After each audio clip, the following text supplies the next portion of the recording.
to my mind, I'm trying to build a bridge between people in different camps, between the spiritual and the practical, and I hope that the book does that decently well.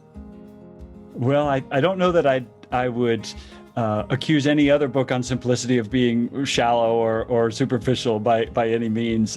What I think I could say about my book is, and its uniqueness, is probably two things. One is it's brutally honest.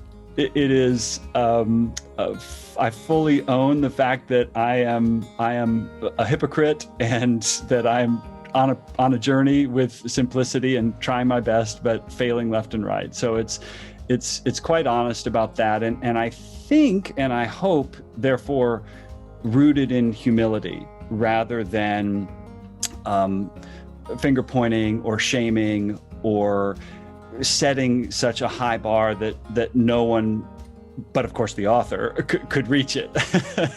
So I think the honesty and the humility that comes from that is unique in this. The other thing I would say is it is a both and book.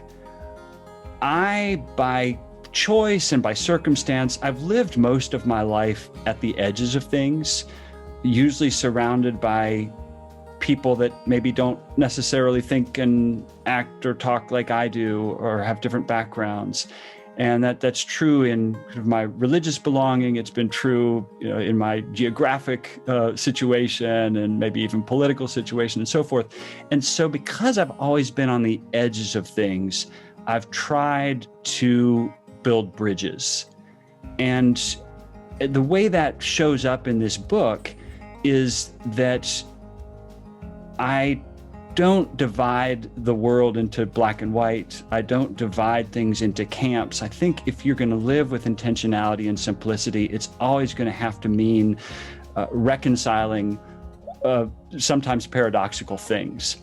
And I've tried to write this book as a bridge, for example, between those who might just want to do spirituality in a very kind of abstract and contemplative way, but not really dwell too much on the details of application. Or on the other hand, the camp of folks who have super strong ethical commitments and are all about action and implementation, but in many cases burn themselves out pretty soon because they don't have any patience for or interest in cultivating their inner life. And so to my mind, I'm trying to build a bridge between people in different camps, between the spiritual and the practical, and I hope that the book does that decently well.